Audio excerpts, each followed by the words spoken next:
Eh bien, bonjour. Écoute, aujourd'hui, on commence le premier logiciel pour voir un petit peu, pour faire les exercices. Vous allez voir tout le long, c'est un peu le même principe. Je vais toujours vous présenter le logiciel de façon, je pourrais dire, plus globale. Donc, j'essaie de faire des vidéos un petit peu plus courtes quand ça va être moi qui va parler. Euh, Plus pour faire le tour du logiciel, un peu pour vous montrer un peu comment vous orienter à l'intérieur. Et vous allez voir, je vais toujours vous mettre un vidéo plus complet qui va venir avec. Donc, tout dépendamment, là, moi, je vais faire peut-être des petites vidéos de présentation d'une dizaine de minutes pour vous montrer, présenter le logiciel. Et dans certains logiciels, ben, je vais creuser plus de façon plus en bloc là, pour vous faire des démonstrations et voir comment ça va fonctionner. Mais je vais toujours vous mettre des vidéos plus longues. Donc, tout dépendamment dans Word, dans Excel. Dans Word, je pense que c'est une trentaine de minutes. C'est une vidéo qui est complet. Même dans Excel, je crois que c'est un peu plus, même de 2 heures, parce que le logiciel est quand vraiment, c'est quelque chose de très complet. Donc, on va y aller par bloc comme ça. Les vidéos, moi, que je fais sont très constructives dans le sens que je vais vous présenter le logiciel, mais les vidéos longues, euh, vous n'êtes pas obligé de le faire d'une traite parce que des fois ça peut être long à assimiler. Ce que je vais vous inviter, c'est beaucoup plus le faire en partie. Donc, écoutez peut-être sur une vidéo 15 minutes, mettre un petit peu en application, aller vérifier ce qu'on a dit dans la vidéo, comment ça fonctionne et de revenir. Donc, pour moi, quand je vais vous mettre des exercices, je prends en considération que vous le faites en même temps, vous l'explorez. Donc, parce qu'écouter une vidéo sans absolument rien mettre en application, vous allez retenir environ 10%. C'est vraiment pas là qu'il faut aller. Donc, faut vraiment à mettre en apprentissage. Vous allez voir tout le long des exercices, comme là dans Word, je vais vous donner aussi des exercices à faire pour comprendre le logiciel, pour le mettre en application. C'est vraiment comme ça qu'on va apprendre.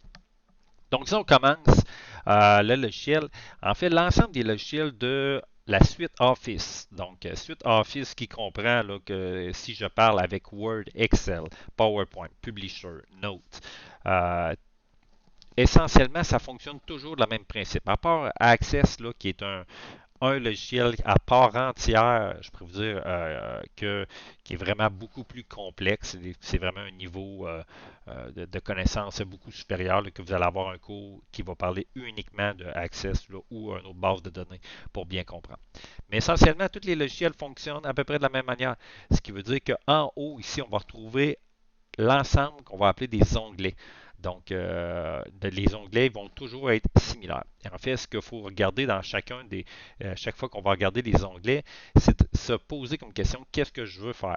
Donc, accueil, en fait, quand on va être dans le bouton accueil, c'est vraiment plus pour aller voir, travailler notre texte. Là, c'est l'onglet principal, qu'est-ce qu'il y en est.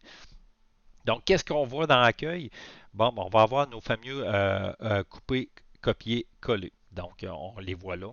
Euh, je vous le dis tout de suite, sur le clavier, un bon raccourci à place de couper, copier, coller, parce que c'est quelque chose qu'on prend fréquemment, je pourrais dire, comme copier, coller. Donc, on peut sélectionner notre texte, on peut aller sélectionner copier, ou on peut faire sur le clavier trois raccourcis que je vais vous dire tout de suite à apprendre.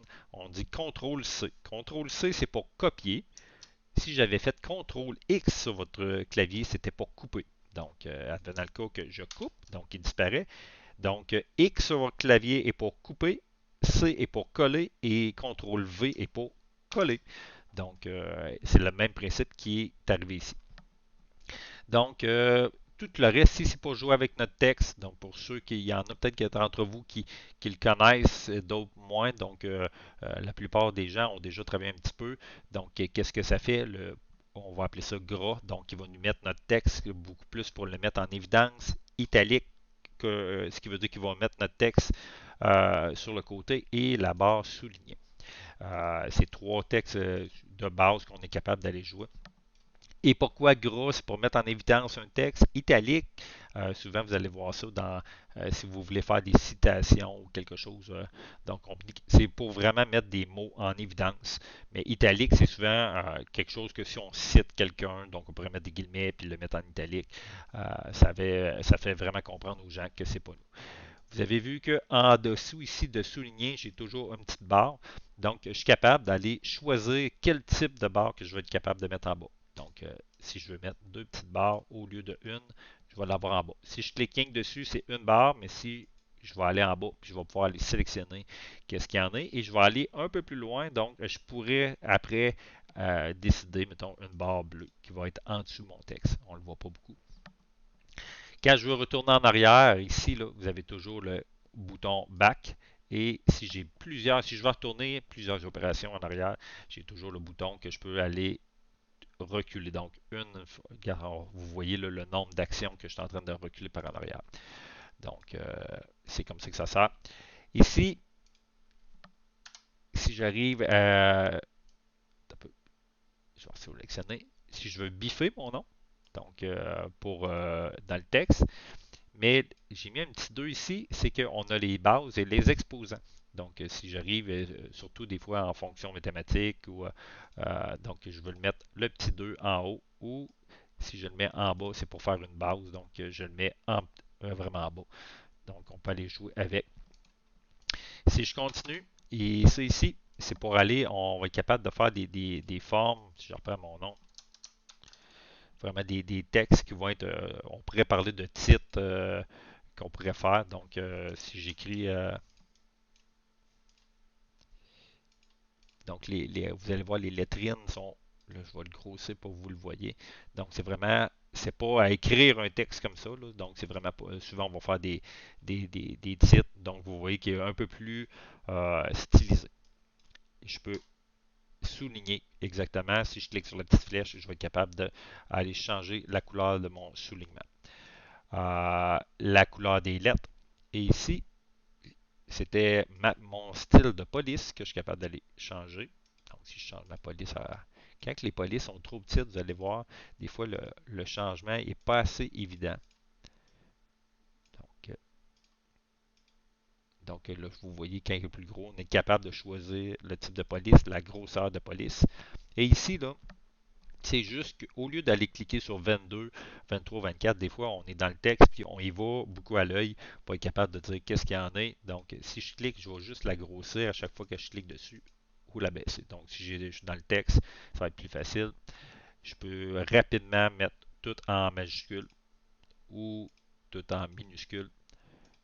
Fait que on est capable d'aller sélectionner rapidement notre texte. Donc ici, c'est les fonctions vraiment plus pour choisir notre texte.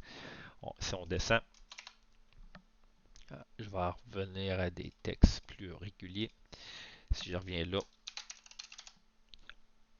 vous voyez là, j'ai continué avec ça ici. Si je peux le choisir, puis je vais aller l'enlever.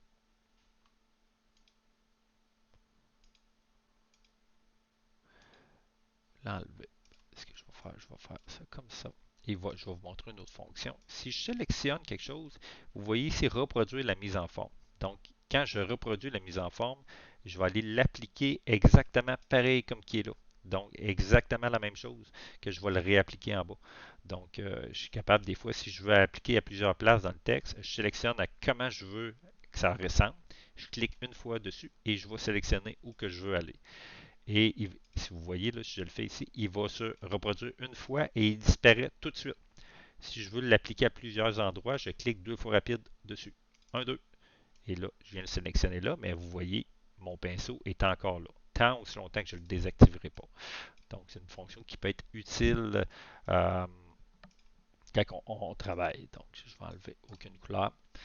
Si je vais à côté ici, vous voyez des puces et deux numéros. En fait, c'est que si j'arrive, puis je pourrais dire en début de texte, quand on a des points de forme, donc brochu, enseignant, à chaque fois que je vais faire des enter, il va toujours me mettre des points de forme à l'intérieur. Et même principe pour avoir à place des numéros que je pourrais mettre. Et je pourrais les choisir alpha numéro. Donc, je vais être capable de dire 1A, 1B, 1C. Vous voyez, dans chacune, il y a toujours des petites puces à côté. Donc, je suis capable, oui, de sélectionner des boutons, mais je suis capable de sélectionner à place des crochets. Même principe, dans les textes, ça peut être des ABC.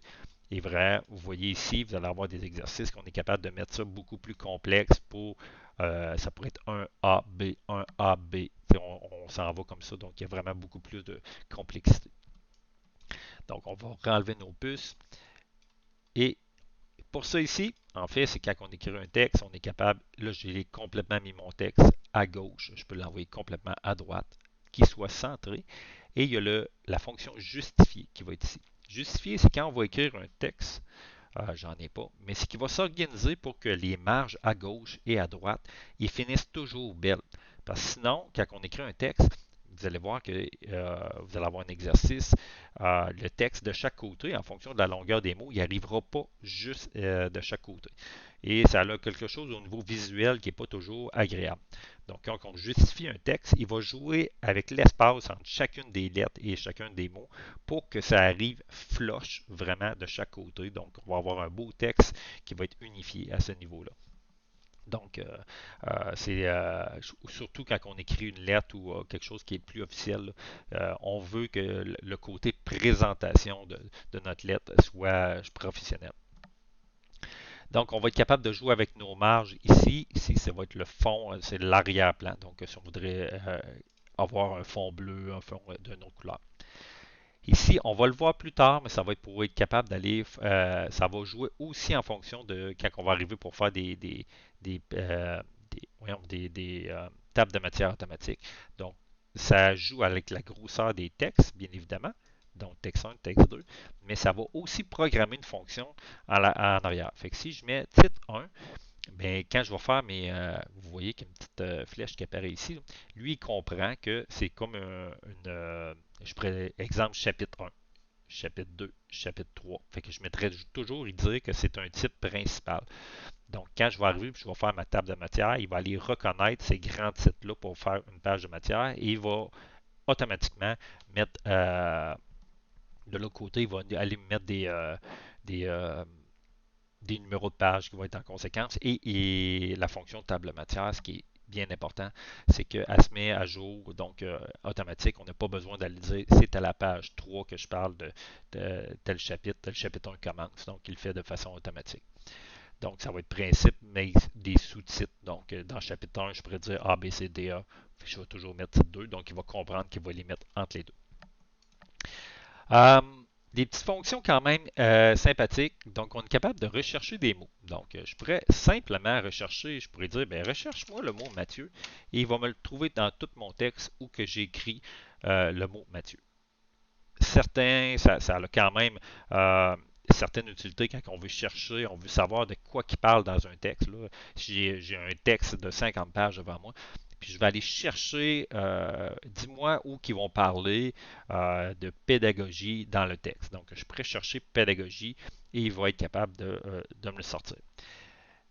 Ça, c'est pour la fonction pour vraiment aller chercher des bouts de texte. Mais il y a aussi la fonction remplacer qui est d'un texte qui peut être vraiment utile. Donc, remplacer, je vais dire, partout où tu vas trouver le mot Mathieu, ben, on va faire une grande faute ici.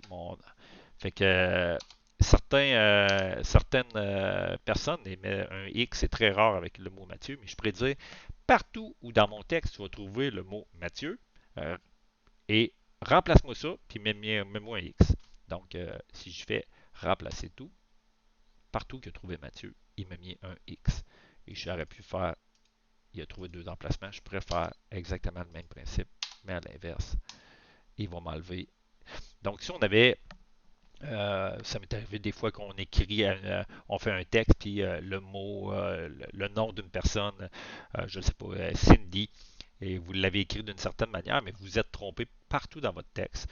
Donc, à place d'aller rechercher partout dans votre texte comment vous l'avez fait, on pourrait aller tout simplement faire une recherche, puis écrire Cindy, la bonne manière d'écrire Cindy finalement, puis on serait capable d'aller corriger l'ensemble de notre texte.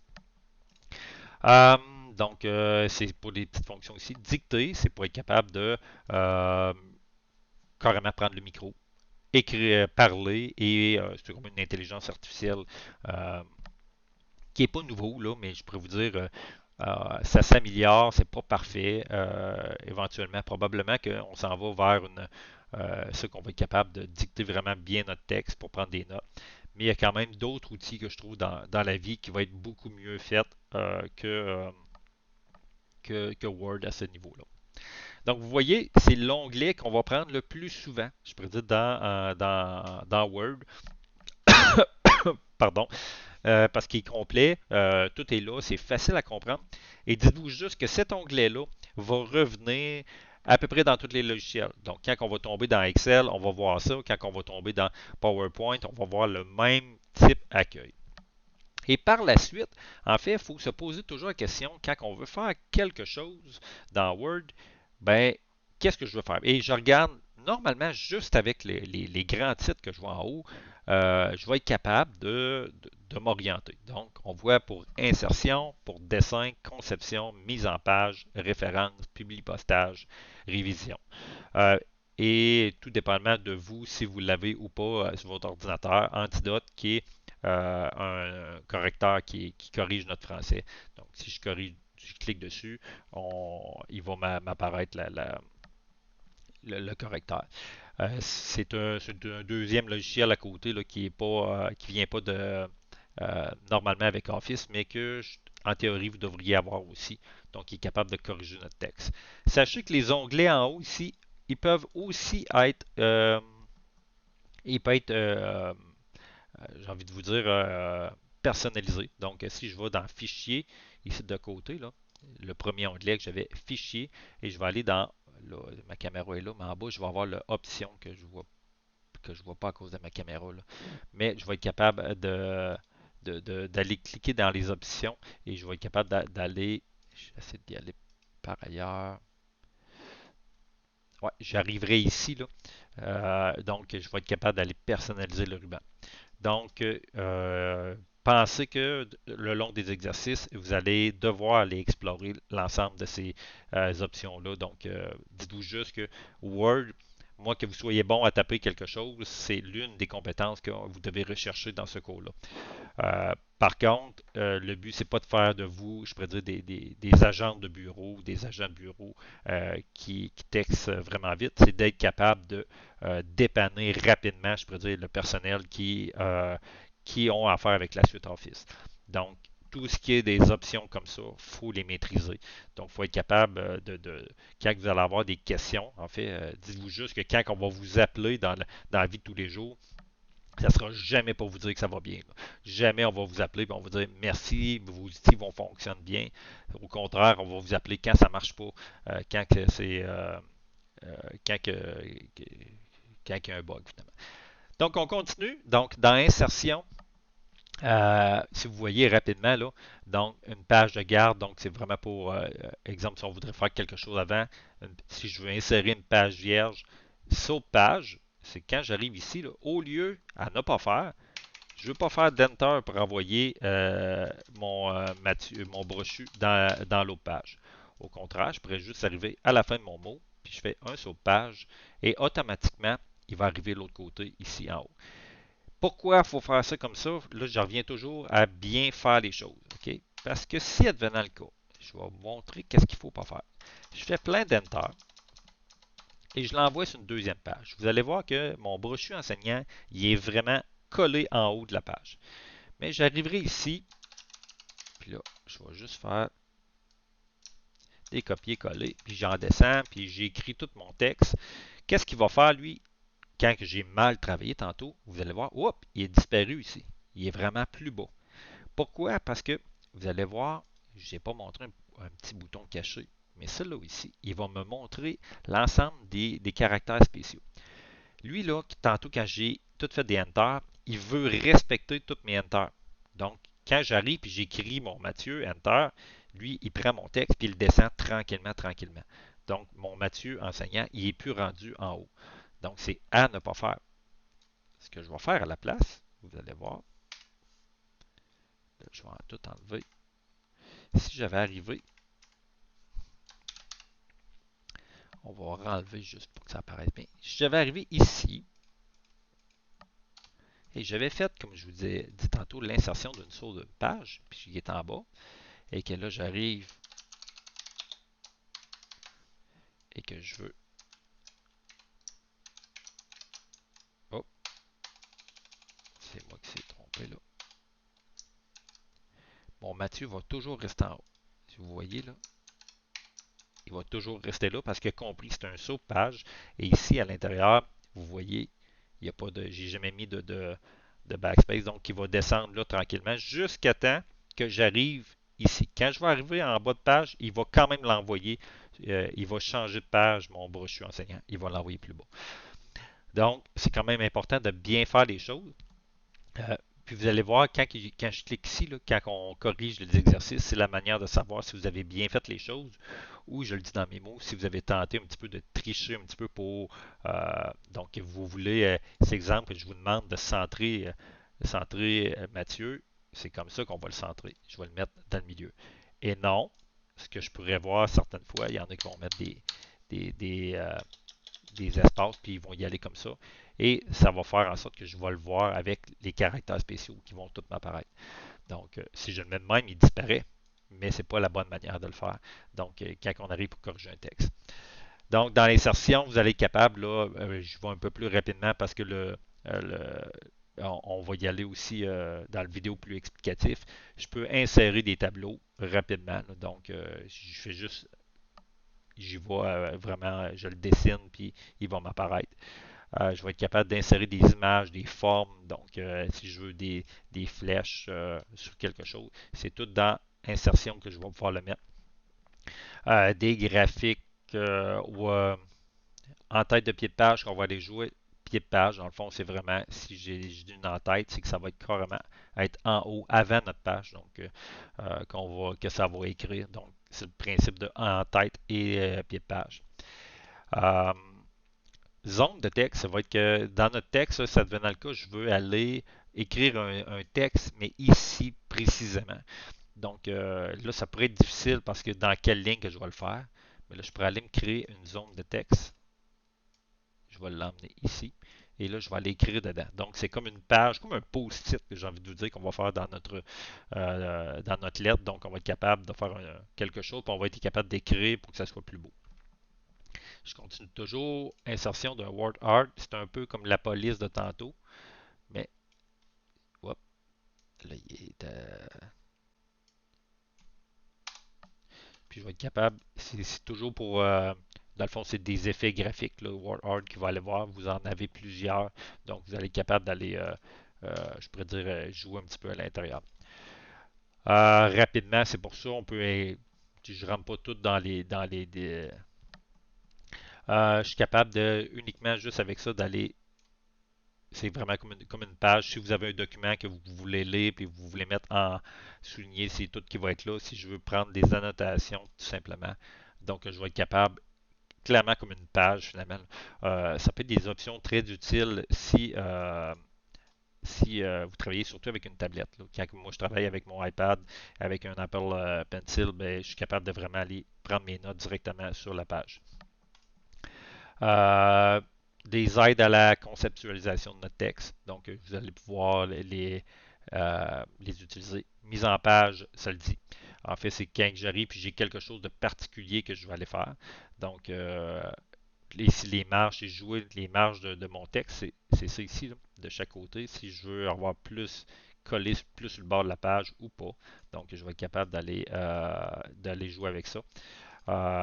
Les orientations de la page, qui veut dire une page régulière ou en mode portrait qui va être plus sur le large, la taille de ma feuille, des colonnes, il va y avoir un exercice là-dessus. Si je veux écrire, exemple un peu comme dans les journaux, là, donc avec 3 colonnes, donc je ne veux pas écrire tout sur le large, tout se fait. Donc vous allez être capable d'aller jouer vraiment dans les fonctions. J'en ai pas parlé. Dans toutes les pages, vous allez voir toujours cette petite flèche-là. Dans Accueil, il l'avait aussi. Donc, si j'arrive ici, je vais enlever mon dessin. Si j'arrive, quand j'arrive, puis je sélectionne quelque chose, dans Police, vous voyez toujours ces petites flèches-là. Ce qui est important dans ces flèches-là, c'est qu'ils vont nous ouvrir toujours les paramètres avancés de qu'est-ce qu'on peut voir. Donc, tout ce que vous voyez là, c'est un peu un aperçu des fonctions les plus utilisées. Mais si je clique dessus, il va m'apparaître une fenêtre conceptuelle que je vais être capable d'avoir plus d'options finalement. Là.